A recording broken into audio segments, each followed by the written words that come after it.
Hello, everyone. Welcome back to the show. And today we are going to get into course creations or whatever you have floating in your brain and you want to put it out into the world. I have Gina Onativia, and she told me that I nailed her last name. Nailed it. So I'm going to say it again. Gina Onativia is here So today. good. Yes. And she is the founder and the CEO of the Course Creation Boutique. So I'm really excited to have her on as an expert on online courses and programs. And we're going to get into all of her knowledge, her expertise, all the juicy details. But before we do that, I want to hear how you got started in course creation, because I think everybody feels that they need to do it now in this online world. Like, I need to produce something, have it out there, have it evergreen. So how did you get into course creation? Yeah, it's such a great question. Thanks first and foremost for having me on. Love the show, Allison. So thank you for having me. So it started when I was 7 months pregnant. I have one child. I have a boy, 9-year-old boy, Tristan. So this is 9+ years ago. I was 7 months pregnant and working for corporate. And Amy Porterfield, I'm sure you know Amy Porterfield, Ames, was a dear friend of mine, is a dear friend of mine. And she turns to me and says, you don't have to go back to work. Courses are the future. You're awesome at them. Build a business. And Cool. that really, she planted the seed for me. She's always been an advocate for me. And then I left. I left corporate when Tristan was 3 months old. And I've never looked back because I believe in courses. I believe that if you have a result and an audience and the passion for it, you should put out a course. So I've been building courses ever since then for experts and entrepreneurs and speakers. So that's where it all started. And that's really cool. And to get that personal advice from Amy Porterfield, I mean, that is just amazing. I know that you have built successful programs and content for Tony Robbins, who is just an icon in the world. I don't even know what else to say. He's just an icon. Absolutely. Yes. He's a force of nature. Yes. Just like Amy. There you go. He is a force of nature. So I just want to get down and gritty because I currently actually don't have a course, and I'm thinking this is probably something I need under my belt. Coaching session. Let's go. I mean, I have a membership. I have coaching. Yeah, I saw you have a membership. Yeah. And I have the podcast, and I have, publications, and I have journals and planners out there, and I love it. I saw that. Okay. But I'm like, okay, let's talk scalability. And I'm sure that's something that you can do with courses. So here's the ultimate question. Yes. How do I know if I'm ready for an online course or program? Yeah. So I think that's a great question. And I think it starts with knowing you can get a result, that you can provide a transformation for people. Like Allison, you provide transformations for people left and right. So, and it could be when you're starting out, a transformation that you have done on yourself. So maybe you have I've had students who lost weight in a certain way or got fit in a certain way or helped their friend up level their career, right? And now they have this system that they can teach others. So to me, it starts with that transformation and saying, like, I've got a system here for results. And then I've got an audience. I like a good niche audience to start with, and knowing that you want to serve them. So, and then knowing you're ready to put out an offer. So I'm a big proponent of not just putting out incredible content. You teach us how to put out incredible content, Allison. I also want us to have an offer at the end of it. And courses, and by the way, a course can be a 2-hour workshop. It could be a self-paced course. It could be a live course. There is a lot of options these days.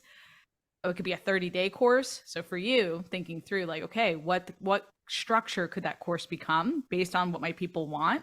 There's just so many options these days, but it starts with that transformation and that audience, that niche audience.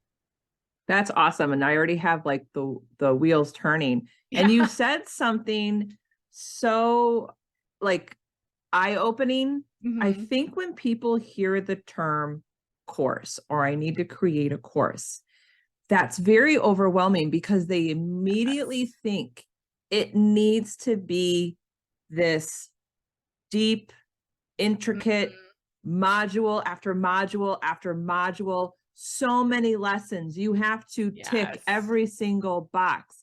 And from what I'm hearing from you, that doesn't need to be the case. You just need to provide the transformation. And a lot of times, I think these courses really lead into the bigger thing. And that's probably working with you one-on-one through your coaching. 100%. That's what I'm saying. So I think we get stuck in the signature madness. In other words, I've got to create my masterpiece. I've got to create the ultimate course, right? Yes. Because a lot of your listeners, I'm sure, have been teaching something and maybe they just say, oh, I'm just going to put it all out there. But I'm an advocate of starting small and doing a starter course. Now, this might be right for you. Allison might not be right. So we can brainstorm this a little bit. But starting small, a 97, 197, doing it live, testing the waters, not putting out that signature course. Then maybe you upsell to that signature course with coaching, or you do some kind of higher price point, or you do group coaching.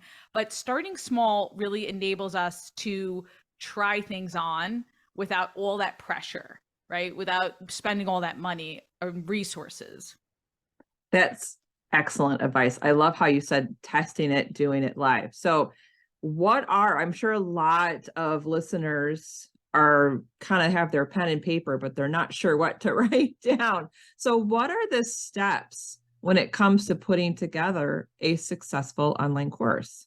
Yeah. So first and foremost, think through, what do you want to teach, right? What's that system for results?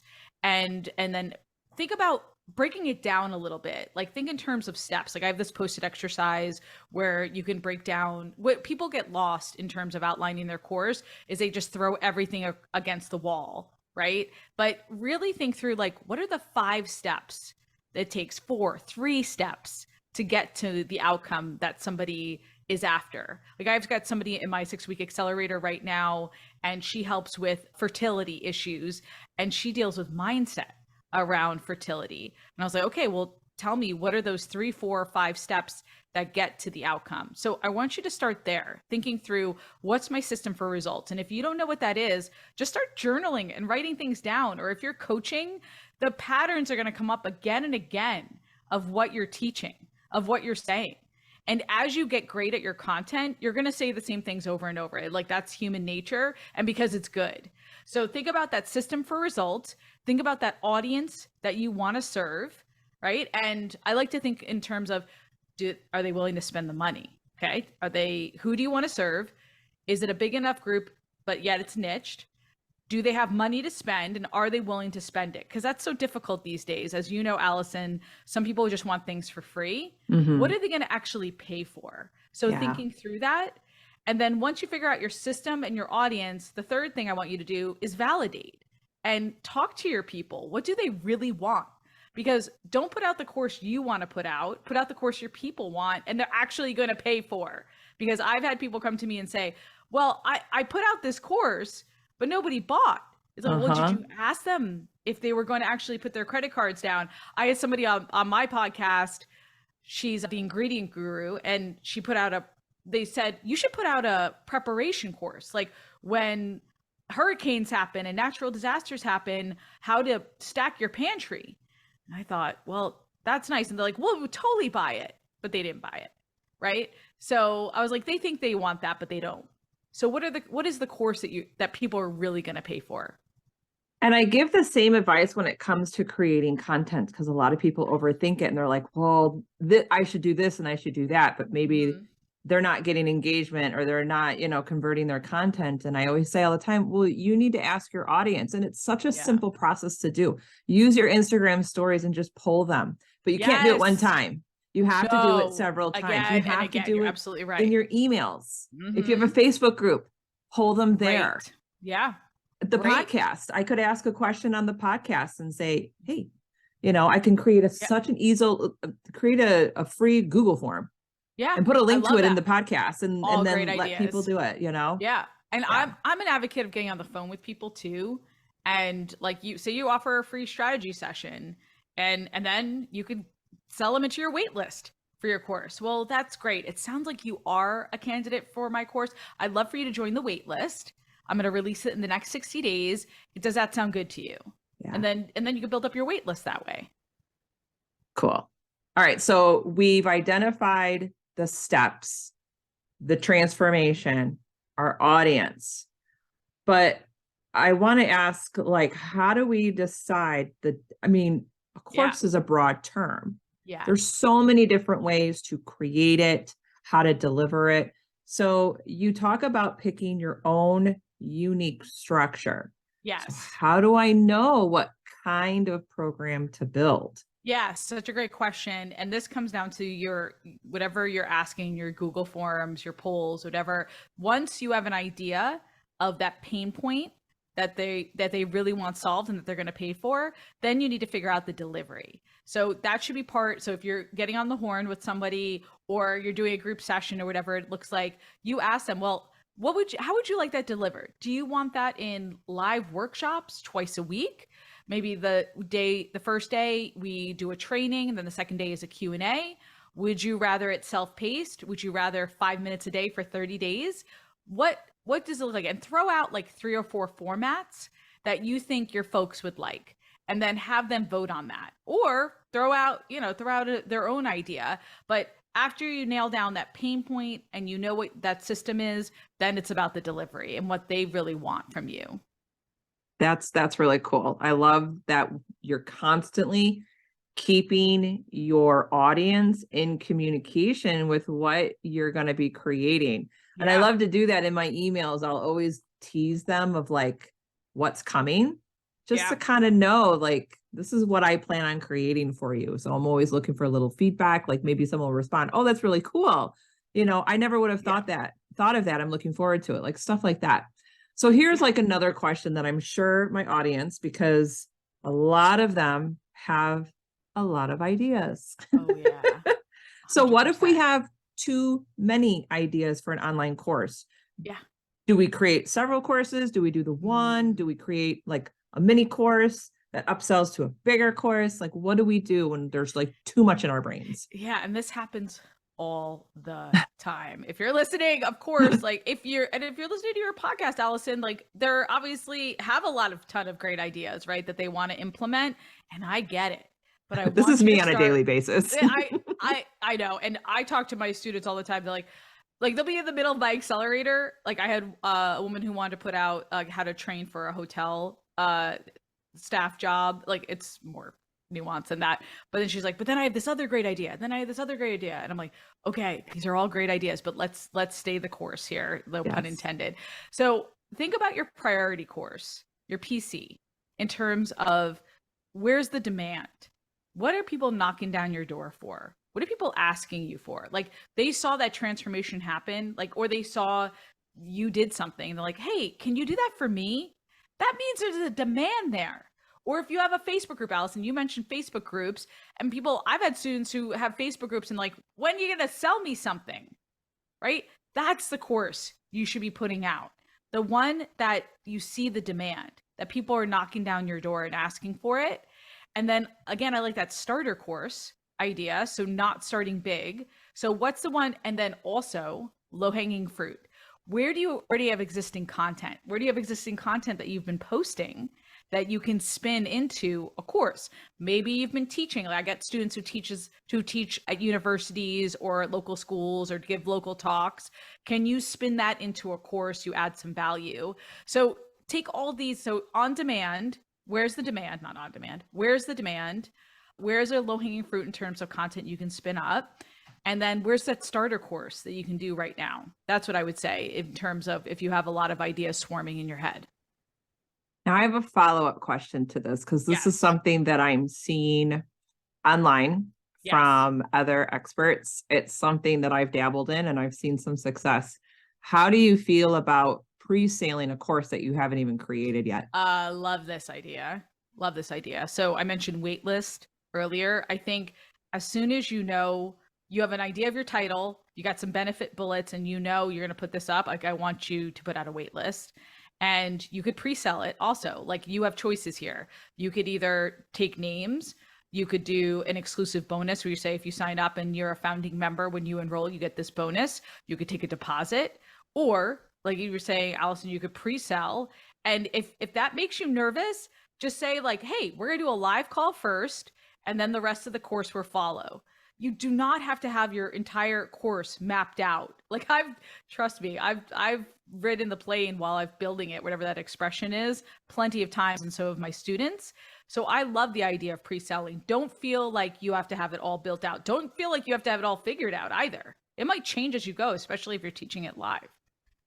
And for me, the reason I'm doing my current pre-sale on something that is barely done, I'm in the mix of doing it, but I'm pre-selling it at a discount. I'm giving them the discount in exchange for written testimonials. Brilliant. For when it goes live. Yeah, love that strategy. Because a lot of times when you create something that's so brand new and you know there's a demand for it, but no one's interacted with it yet, it's very hard to get those testimonials unless you're going to send it to a few people for free and do like a beta test type deal. I'm not a fan of that. But I love this because this is working. Like the pre-sales are coming in. Good. And I know I'm going to be getting written testimonials for when it launches later in February. Okay. I love this idea. So a few things. You're exactly right, Allison. So I love your pricing strategy. Always give them a discount for the founding members. Say you will never charge this price again. Make it almost bananas, right? So it's bananas. It is. I'm sure it's a bananas price, right? So I like to talk about Paige Shelty, who I helped build her course, real estate agent, and she built a course for other real estate agents. Now, she didn't have an audience. She didn't have a list of people, of real estate agents. She had a list of people in Washington. So she offered her course at $297 to start. It might have been $247 actually. This was a couple of years ago. After she got a couple of launches under her belt, now she's charging $797 for that course 3 years later and $150,000 later, right? Wow. So, but for that founding members launch, she gave him a total of bananas price, and it worked. And then she'd slowly build up. Then she went to $300, then she went to $397, etc. So I like that pricing strategy. That's awesome. Now, before we end this conversation on course creation and picking your right program, and you have all of the steps, what is your best advice for someone who's like, okay, I got the idea. Yeah. How are they going to start this? Yeah, it's with you, really. It's the content. So, and figuring out that pain point and the solution content, I think is so important, especially when you're trying to figure it out, because I do get some students who say, I'm passionate about this. I'm not quite sure what my system is yet, right? I know I want to work with this type of person. I'm not sure what I'm about yet. So I think putting out that content and seeing what people resonate with, that you were saying earlier, Allison, is an outstanding way to figure out, okay, this is the course that I should put out. And then maybe you start with a workshop, by the way. Like you start with an hour-long workshop, a live workshop. That's it. And you just test the waters. Okay, do people like that? Do they want that? Do they want more of me with that? If not, okay, I'm going to try something else. So I'm okay with you trying out different like 60-minute workshops. What I don't want is you trying out different signature courses, right? So, but it starts with me with the content and seeing what the pain points are resonating with your people. I love that. That's such great advice. So Gina, I know that the audience is definitely going to want to get in touch with you, see your work, check out the Course Creation Boutique. So where can they find you? Yes, absolutely. I would love if you would check out my podcast. I'm a really passionate podcaster as well. So coursecreationboutique.com/podcast. Check that out. Allison, you're going to have to come by if that's cool. Yeah, I would love to. So what I'm going to do is I'm going to put Gina's links in the show notes. You guys grab it. And Gina, this was not only like, it was a quick conversation, but it was juicy. Like, I'm sure everyone was scrambling, writing notes. You're going to have to go back and listen to it again. So thank you so much for just being like, just not fluff content. You know what I'm saying? I'm with you. I can't stand it. Totally. There is no fluff on my podcast. Yes. I love your vibe. Thank you, Allison. I just love getting right to it. Awesome. Well, thank you so much. And I'm sure I'm going to have you back on the show. Thank you. Thanks for having me on.